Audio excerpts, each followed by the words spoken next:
Mes frères et mes sœurs, je vous salue dans le nom du Seigneur Jésus. Nous prenons nos Bibles et nous lisons dans Éphésiens. Dans le livre d'Éphésiens au chapitre 6, à partir du verset 10 jusqu'au verset 18. Éphésiens chapitre 6, verset 10 au verset 18. Au reste, fortifiez-vous dans le Seigneur et par sa force toute puissante.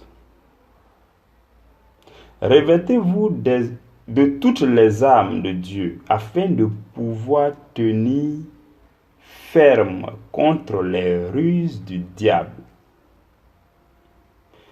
Car nous n'avons pas à lutter contre la chair et le sang, mais contre les dominations, contre les autorités, contre les principautés de ce monde de ténèbres, contre les esprits méchants dans les lieux célestes. C'est pourquoi prenez toutes les armes de Dieu afin de pouvoir résister dans le mauvais jour et tenir ferme après avoir tout surmonté. Tenez donc ferme, ayez à vos reins la vérité pour ceinture. Revêtez la cuirasse de la justice. Mettez pour chaussure à vos pieds le zèle que donne l'évangile de paix. Prenez par-dessus tout cela le bouclier de la foi, avec lequel vous pourrez éteindre tous les traits enflammés du malin. Prenez aussi le casque du salut et l'épée de l'esprit, qui est la parole de Dieu. Et le verset 18 nous dit: faites en tout temps, par l'esprit, toutes sortes de prières et de supplications. Veillez à cela avec une entière persévérance et priez pour tous les saints. Parole du Seigneur. Nous rendons grâce à Dieu. Frères et sœurs dans le Seigneur, hier nous avons dit que en tant que chrétiens, notre combat qui s'oppose au camp de l'ennemi doit se combattre dans les directions où se trouvent l'ennemi et ses alliés. Et nous avons pu identifier avec la grâce et le secours du Seigneur que la première direction dans laquelle doit s'orienter notre combat spirituel, c'est dans la direction du péché qui agit et qui s'agite dans notre chair. Et nous avons dit que la première chose que chaque chrétien doit chercher à faire, c'est de parvenir à crucifier sa chair à l'image de Jésus-Christ, qui non seulement a crucifié sa chair et a réduit le péché à l'impuissance et a vaincu le péché, mais aussi il a été crucifié lui-même dans la souffrance corporelle. Il n'y a que ce chemin pour réduire à l'impuissance le péché qui habite dans notre chair. Donc, nous devons combattre dans la direction du péché qui agit dans la chair, des désirs charnels qui se bousculent, qui s'agitent pour nous séduire, pour nous conduire à commettre le péché. Nous devons les combattre sévèrement. Et ça se passe à l'intérieur. Et nous avons dit qu'il faille triompher à l'intérieur de vous afin de chercher à triompher à l'extérieur. Si vous n'avez pas pu triompher à l'intérieur, vous ne pourrez pas triompher comme il se doit à l'extérieur. Ce n'est pas possible. Donc le tout premier combat spirituel pour le chrétien commence à l'intérieur. Et la Bible va nous donner la liste des choses qu'il faut combattre. Les œuvres de la chair. C'est cela qu'il faut éliminer. C'est cela c'est le nettoyage qu'il faut faire à l'intérieur de nous. Donc les œuvres de la chair. Nous devons faire l'effort de retirer, de supprimer de notre mentalité les œuvres de la chair. Et la liste a été donnée dans Galates chapitre 5 que nous avons lu hier à partir du verset 19 et verset 20. Mais ce n'est pas facile d'y arriver. Avec nos propres forces, ça ne peut pas marcher. L'homme ne peut pas lui-même, avec ses forces, réussir à combattre les œuvres de la chair. Non, ce n'est pas possible. C'est ce que Paul dit dans Romains chapitre 7. Lorsque vous lisez Romains chapitre 7 vers la fin, c'est ce que Paul dit. Il dit, j'ai le désir de faire le bien, mais je n'en ai pas la capacité. Le bien que je veux faire, je n'arrive pas à le faire, mais le mal que je ne veux pas faire est attaché à moi. Il a fait cette belle démonstration vers la fin du chapitre 7 de Romains. Voilà pourquoi, à la fin du chapitre 7 et au début du chapitre 8 de Romains, Paul s'écrit pour dire gloire à Dieu. Parce que c'est avec le Seigneur Jésus qu'on peut parvenir à surmonter le péché qui habite dans la chair. Il dit, je prends plaisir à la loi de Dieu selon l'homme intérieur, mais après je me rends compte qu'il y a une loi à l'intérieur, dans mes membres, qui lutte contre la loi de l'entendement. Et cette loi-là s'appelle la loi de la mort. Et il dit que pour ceux qui sont en Jésus-Christ, il n'y a plus de condamnation. Au début du chapitre 8 de Romains. Il dit, il n'y a plus de condamnation pour tous ceux qui sont en Jésus-Christ. Et il dit que la loi de l'esprit de vie en Jésus-Christ m'a affranchi de la loi du péché et de la mort. Donc quand il parle de la loi de l'esprit de vie en Jésus-Christ, nous nous reportons tout simplement au texte que nous avons lu hier pour lire la liste du fruit de l'esprit. C'est ça la solution. Pour parvenir convenablement à éliminer les œuvres de la chair, de vos pensées, de votre homme intérieur, il faut vous focaliser sur le développement de chaque fruit de l'esprit en vous.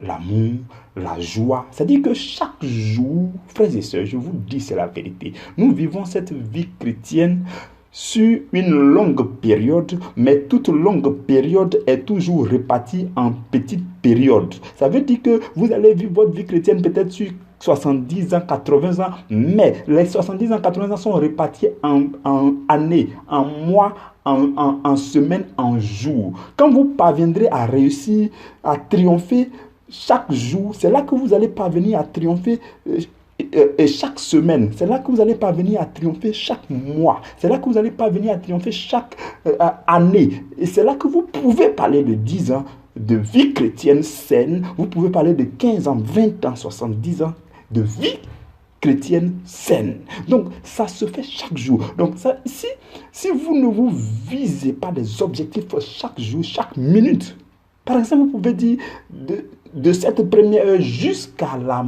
fin de la matinée, je vais rester dans le Seigneur, mes pensées focalisées dans le Seigneur. Je vais chercher à développer en moi la pensée d'amour, de joie, de douceur, de paix, de maîtrise de soi. Je vais méditer un temps soit peu sur ce que c'est que la maîtrise de soi. Parce que, frères et sœurs, nous ne réussissons pas à développer le fruit de l'esprit en nous parce que nous n'avons pas aussi pris le temps de méditer sur chaque chose.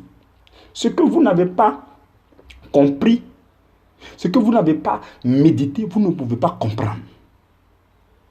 Si vous ne vous attardez pas sur ces choses, qu'est-ce que l'amour, par exemple? Ça veut dire que c'est des questions simples. Moi, ce sont des questions simples. Je me pose souvent, c'est quoi? Quand on dit l'amour, c'est quoi? Quand la Bible parle même de maîtrise de soi, c'est quoi? Il faut s'attarder un temps soit peu sur ces choses pour pouvoir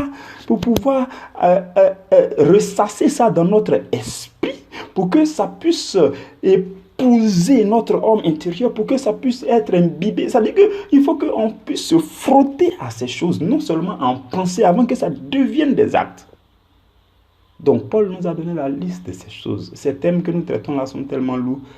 Vous voyez, ça doit se développer sur 2-3 jours avant que ça soit bien, pour que ça soit bien traité, bien assimilé. Voilà pourquoi, même quand je reviens dessus, le temps est déjà avancé. Mais mes frères et mes sœurs, nous allons rapidement commencer le thème de ce jour. Donc, hier, c'est tout ce que nous avons dit. Donc, le fruit de l'esprit, c'est ce que nous devons développer en nous. C'est un travail. Un fruit se développe. Un arbre, lorsqu'il grandit, il développe le fruit. Le fruit, c'est un travail que vous devez faire à l'intérieur de vous afin d'assainir, de purifier votre homme intérieur qui a été souillé ou que le diable cherche à souiller avec les œuvres de la chair. Donc, c'est ça, c'est un travail qu'il faut faire. Je ne sais pas si vous m'avez suivi.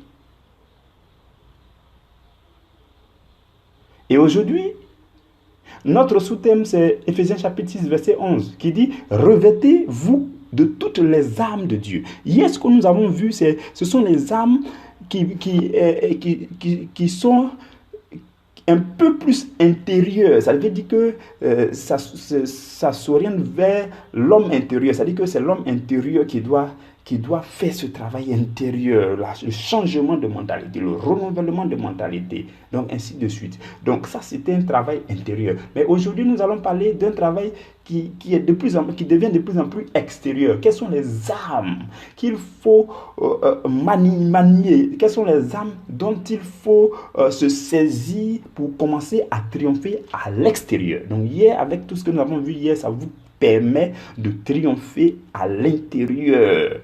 Et cela doit sortir. Et quand ça va sortir, il y a d'autres âmes qui vont vous aider à commencer à triompher à l'extérieur. C'est de ça que nous allons parler aujourd'hui. Et la liste des âmes a été donnée dans Éphésiens chapitre 6.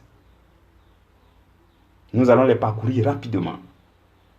Mais le sous-thème, c'est « Revêtez-vous de toutes les âmes de Dieu ». Et c'est le texte que nous avons lu. Dans le texte que nous avons lu, mes frères et mes sœurs, Paul dit quelque chose de très important au verset 11. Il dit, revêtez-vous de toutes les armes de Dieu, afin de faire quoi? De pouvoir tenir ferme contre les ruses du diable. Vous voyez, les ruses du diable sont remplies dans le monde. Donc, remarquez avec moi, si vous suivez bien, hier nous avons orienté notre combat vers la chair et le péché. Nous sommes maintenant en train d'orienter notre combat vers le monde. Nous avons dit qu'il y avait 3 alliés de Satan. La chair, non pas la chair en elle-même, mais le péché qui habite dans la chair. Hier, nous l'avons attaqué. Aujourd'hui, nous sommes en train d'attaquer le monde. Le monde dans lequel Satan a répandu sa ruse. Il a répandu sa ruse dans le monde. Donc, il faut pouvoir agir comme il se doit dans le monde. Il faut pouvoir se comporter au milieu du monde afin de triompher. Donc, le combat devient externe, ainsi de suite. Vous voyez. Et demain, vous allez voir que nous allons parler de la prière de combat en elle-même qui s'oriente maintenant vers les démons. Vous voyez, donc, c'est les 3 alliés de Satan, les 3 directions là que nous allons viser. Je ne sais pas si vous suivez avec moi. Donc aujourd'hui, tout ce que nous allons voir aujourd'hui va vous permettre de mieux vous comporter dans le monde. De vous préserver des souillures du monde. La mentalité mondaine, la musique mondaine, le système de pensée mondain. Le monde cherche à agir sur vous. Vous vivez dans une société. Tout le monde n'est pas converti. Tout ce que vous croisez laisse quelque chose en vous. Oh, mes frères et mes soeurs, je voulais enseigner, mais je suis en train de prêcher. Je vous dis, quand vous sortez, quand vous croisez chaque personne dans votre journée, chaque personne laisse quelque chose en vous. Je parle à des hommes spirituels. Tous ceux avec qui vous échangez, tout ce que vous croisez, tout ce que vos yeux voient, toutes les situations que vous vivez, partout où vous passez, ces choses-là, dans le monde-là, laissent leur trace en vous. Et quand vous finissez votre journée, que vous rentrez avec beaucoup de choses qui se sont rattachées à vous. Et chaque chose doit agir. Chaque chose cherche à agir. Ça peut être de bonnes choses, ça peut être de mauvaises choses. Si vous fréquentez des frères chrétiens, vous parlez de Christ, ça peut être de bonnes choses. Mais si vous fréquentez dans la société, dans le service où vous travaillez là, vous fréquentez des gens qui ne sont pas chrétiens, leur discours, leurs propos, leur causerie, leur façon de penser, les choses qu'ils disent, tout ça, il y a des messages négatifs qui sortent de là, qui s'attachent à vous. Il y a des choses mauvaises, des ondes mauvaises qui sortent de là, qui s'attachent à vous. Et tout ça, ça vous suit, ça se rattache à votre vie et vous rentrez avec ça le soir à la maison. Voilà pourquoi il est important de prier avant de dormir, afin d'assainir votre personne. Tout ce qui s'est rattaché à vous durant votre journée va chercher à prospérer. Je vous donne un exemple rapide. C'est un homme de Dieu dans une de ses prédications qui a donné cet exemple. Ça ne vient pas de moi. Il dit que il y a un monsieur qui était chrétien. Il était marié. Il était fidèle à sa femme. Mais il avait des amis qui n'étaient pas chrétiens. Des collègues qui n'étaient pas chrétiens. Et il causait avec eux, il échangeait avec eux. Et un jour, il y a un collègue qui a dit, frère, toi, tu n'as pas nous, on a des maîtresses, tout ça. Toi, quand on parle de ça, tu ne parles pas. Tu n'as pas de maîtresse. Tu n'es pas homme ou bien. Et puis il dit, non, je suis fidèle à ma femme. J'aime ma femme. Vous voyez. Et le collègue va prendre la parole pour dire, mais tu es le seul dans ce monde à le faire. Toi aussi, quand même, tu n'es pas homme. Voilà toute leur causerie. Vous voyez. Ce que le collègue païen vient de dire là, c'est rattaché à sa vie. Et ça va chercher à porter du fruit. Le monsieur, il est fidèle à sa femme. Leur causerie est terminée, c'est fini. Voilà que 2 ans plus tard, il va avoir des petits soucis avec sa femme. Quand il va avoir des petits soucis avec sa femme, ils se sont disputés, vraiment il s'est emporté, tout ça. Voilà que le message qui s'était rattaché à lui 2 ans plus tôt va commencer à germer. Le Satan va venir nous dire, tu vois, on t'avait dit que toi-même tu n'es pas homme. Si tu avais eu maîtresse là, tu étais à l'aise. La maîtresse allait te mettre à l'aise, tout ça. Tu vois, voilà. Voilà, maintenant la femme est en train de te faire souffrir. Le message qui s'était attaché à lui 2 ans en arrière a commencé à germer. Le monsieur est parti chercher femme. Donc, l'exemple là montre que tout ce que vous croisez, tout ce que vous entendez, tout ce que vous voyez, ces choses-là, ce sont des messages qui viennent. Et chaque message, quand c'est négatif, ça cherche à attaquer votre âme. Quand c'est positif, ça cherche quand même à vous aider. Ainsi de suite. Voilà comment le monde agit sur nous. Voilà comment le monde nous combat. Et quand nous sortons, nous sommes en contact avec des gens. Ainsi de suite. Et donc, la Bible va nous donner les armes.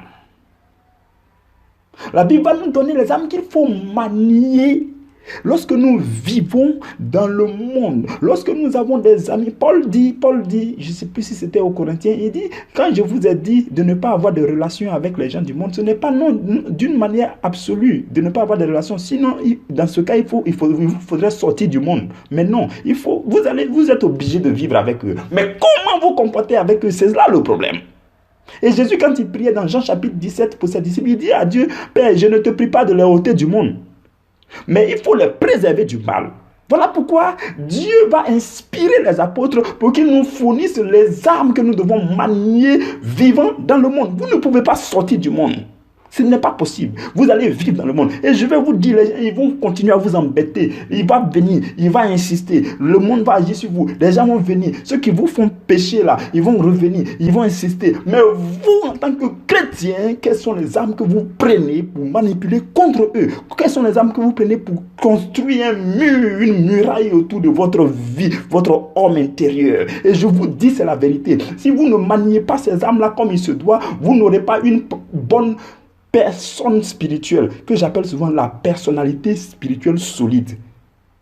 Pour pouvoir résister au péché dans le monde, les séductions du monde, il faut avoir une personnalité spirituelle solide. C'est-à-dire qu'il faut être quelqu'un qui se décide, qui a aimé Jésus et qui a décidé d'aimer Jésus et qui a décidé de haïr le péché et qui a décidé de le dire à qui le veut, à n'importe quel endroit. Que vous soyez devant le président de la République, vous devez pouvoir vous comporter sainement. Que vous soyez dans un aéroport, il y en a, en fonction de l'endroit où ils se trouvent, leur comportement change. Ah oui. En fonction de l'endroit où ils se trouvent, leur comportement change. Il suffit qu'ils se trouvent au palais présidentiel de son pays, ou bien à l'ambassade. Il suffit qu'ils se trouvent dans la ville. Il suffit qu'il se trouve dans un endroit et tout de suite, il n'est plus chrétien. C'est comme ça que le monde agit sur nous. Mais mes frères et mes sœurs, il faut que nous restions fermes. C'est pourquoi Paul dit, vous voyez dans le verset 11, il dit, revêtez-vous des armes de Dieu afin de pouvoir tenir ferme contre les ruses du diable. Les ruses du diable sont répandues dans le monde. Partout où vous mettez pied, où vous regardez, où vous écoutez, où vous passez, les ruses du diable sont là-bas. Et les ruses du diable vont vous attaquer. Le monde va vous attaquer. Mais il dit, répétez-vous de toutes les armes de Dieu afin de tenir ferme. Et il va insister, regardez bien. Il y a quelque chose qui m'a marqué. Dans le verset 3, il a dit ça au verset 11. Et dans le verset 13, il dit encore, prenez toutes les armes de Dieu. Vous voyez, la phrase là revient. Paul insiste dessus, tellement c'est capital.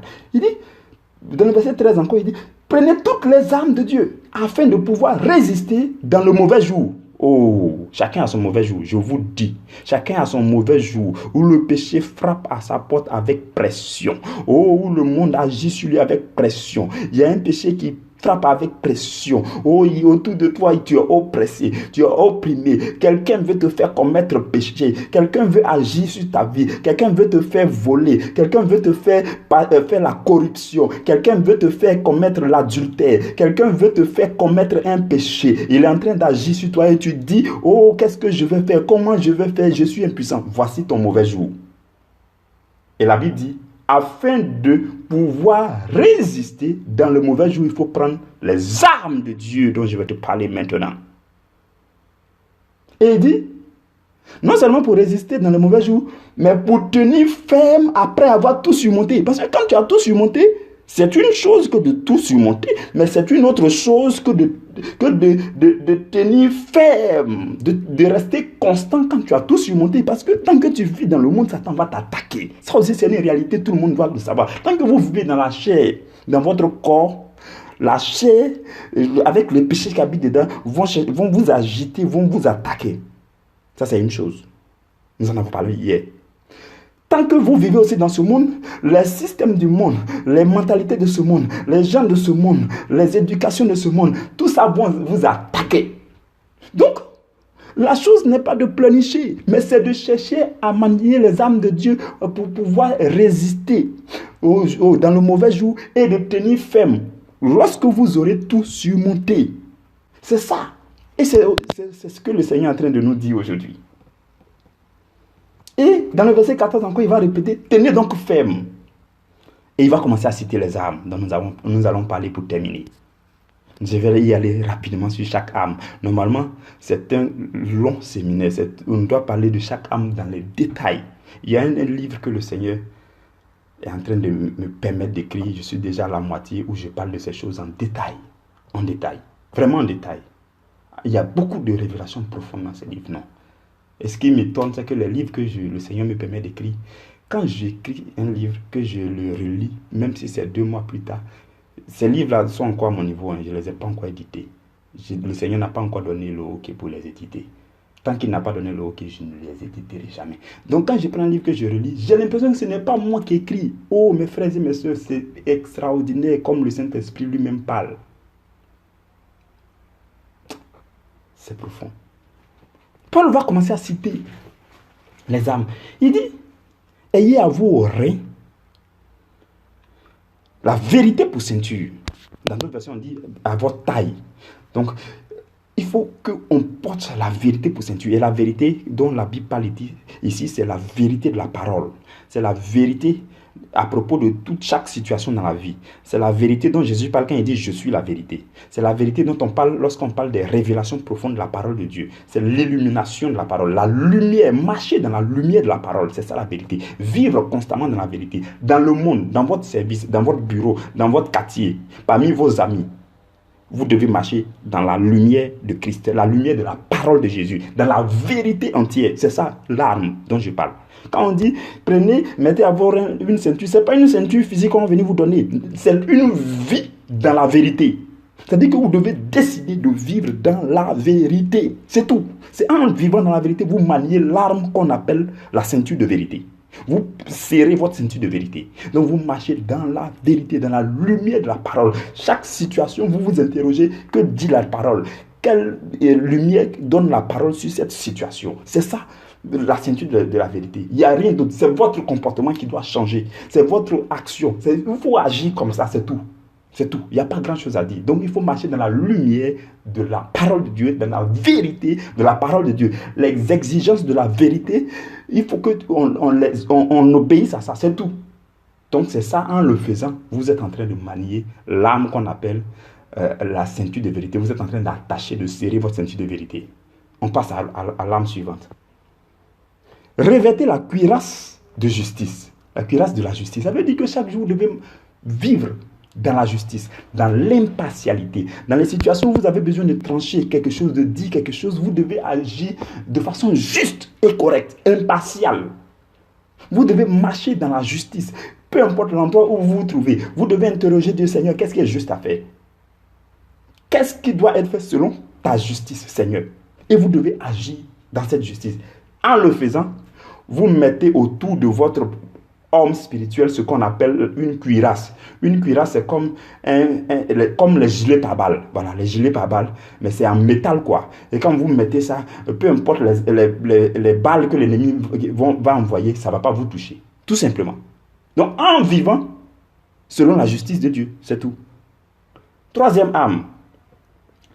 Mettez pour chaussure à vos pieds le zèle que donne l'évangile de paix. L'évangile de paix, c'est la parole que nous méditons. C'est tout ce qui concerne Jésus-Christ de Nazareth. C'est tout ce que la Bible prêche, c'est ça. Et quand vous écoutez le message de la Bible, il y a un zèle qui se crée en vous. Quand vous méditez la parole, il y a quelque chose qui se crée en vous qu'on appelle une force spirituelle ou bien encore une motivation spirituelle. On appelle ça aussi la foi. Vous êtes chargé de force et c'est comme si cette chose-là vous pousse à aller agir, à aller faire quelque chose. Donc ça crée ce qu'on appelle une diligence ou encore un zèle et vous vous mettez à faire quelque chose et c'est pourquoi la Bible dit qu'ils sont beaux les pieds de ceux qui annoncent la bonne nouvelle. Et ceux qui annoncent la bonne nouvelle, c'est parce que quand ils ont écouté la bonne nouvelle a créé en eux une motivation, une force qui les pousse à aller faire. Parce que la Bible dit c'est de l'abondance du cœur que la bouche parle. Et la Bible dit encore, il y a une loi qu'on appelle l'esprit de la foi et qui dit nous avons cru, c'est pourquoi nous parlons. Et Paul, Jean et Pierre devant le Sanhédrin, lorsqu'ils les ont attrapés, ils vont déclarer avec assurance, ils vont dire nous ne pouvons pas ne pas parler de ce que nous avons vu et entendu. Donc quand vous avez vu et entendu la parole de l'évangile, vous êtes zélé, vous êtes obligé d'aller faire, de lui obéir. C'est ça, c'est ce qui fait que des gens deviennent chrétiens fous. Et souvent, vous les voyez dans la rue en train de prêcher avec un mégaphone et vous vous moquez d'eux. C'est ça souvent. Quand ça va vous arriver, vous allez devenir plus fou que eux. Mais Paul dit, c'est la folie de la prédication. C'est par la folie de la prédication que Dieu a décidé de sauver le monde. Parce que le monde lui-même n'a pas que reconnu Dieu dans la sagesse de Dieu. Donc, par la folie de la prédication, il dit la folie de Dieu est plus sage que le monde. Et il dit, ceux qui pensent qu'ils sont sages selon le monde, il faut qu'ils deviennent fous avant de devenir sages. Même si vous avez un doctorat, un master, il faut que vous puissiez devenir fou en Jésus-Christ avant de pouvoir devenir sage. Comme Paul, il était pharisien, docteur de la loi, mais il est devenu fou dans l'évangile avant de revenir sage selon Dieu. Vous voyez, mes frères et mes soeurs, peut-être qu'on ne va pas terminer au début, parce que le thème là est excellemment puissant. Et l'arme suivante, c'est prenez par-dessus tout. Nous allons terminer par le Saint-Esprit. Prenez par-dessus tout cela le bouclier de la foi. Le bouclier de la foi, nous en avons déjà parlé. Lorsque des gens, vous causez avec des gens vous parlent, vous entendez des gens, il y a des messages négatifs, ou bien vous êtes là, il y a des messages de doute qui viennent dans votre tête. C'est des flèches de l'ennemi qui viennent attaquer votre foi pour vous dire Jésus n'est pas capable de faire telle chose dans ta vie. Est-ce que tu crois encore à Jésus? Est-ce que tu as encore la foi? Est-ce que tu as ceci? Donc il y a ces messages négatifs là qui viennent comme des flèches de l'ennemi, comme des traits enflammés. Et la Bible dit que ce qu'il faut prendre pour se défendre, c'est le bouclier de la foi. C'est-à-dire qu'à chaque fois, il faut leur rappeler que toi tu crois en Jésus et que Jésus se tient de ton côté et que la flèche doit retourner. En le faisant, tu soulèves une grosse casserole qu'on appelle un bouclier. Et la Bible dit prenez par-dessus tout ça parce que ce bouclier là, cette casserole là a la possibilité de couvrir tout ton corps. Et donc, au-dessus même de toutes les armes que tu vas prendre, il faut soulever le bouclier de la foi. Il faut manifester la foi. Il faut proclamer la foi. Il faut déclarer votre foi. Il faut vivre votre foi. Il faut dire non au péché avec foi. C'est cela, l'arme qu'on appelle le bouclier de la foi. Et il dit, au verset 17, l'arme suivante, c'est prenez aussi le casque du salut. Le casque du salut, ça dit que ne laissez pas Satan venir vous dire que vous n'êtes pas encore sauvé. Non, Satan va venir vous dire que non, vous êtes encore avec lui. Non, vous allez mourir, vous allez aller en enfer. Non, ne permettez pas à Satan de vous dire que vous n'avez pas le salut. La Bible dit que vous avez le salut. La Bible dit, afin que quiconque croit en lui ait la vie éternelle. Vous avez déjà la vie éternelle. Votre âme, votre esprit a le salut. Donc ne permettez pas à Satan de vous faire douter, parce que quand il vient vous faire douter, il va vous faire reculer. C'est ça le casque du salut. En le faisant, vous protégez votre système de pensée, votre intelligence. Le casque pose sur la tête, donc sur votre tête de l'homme spirituel, votre intelligence, votre mentalité spirituelle est protégée, est préservée. Satan ne doit pas toucher à votre pensée spirituellement. C'est cela. Et la Bible dit, parle de l'épée.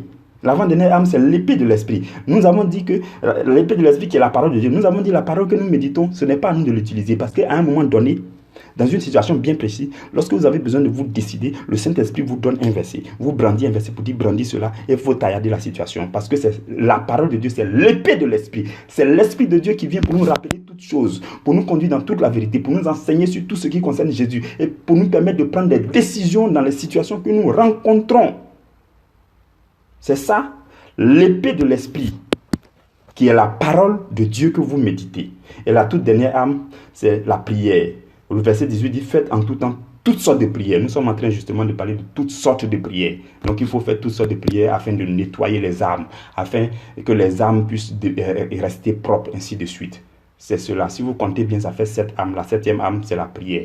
Que la grâce de Dieu demeure sur vous. Que la paix de Dieu demeure sur vous. Que la main de Dieu soit avec vous. Que vous soyez fortifiés des combattants afin que Satan soit piétiné au nom de Jésus. Amen.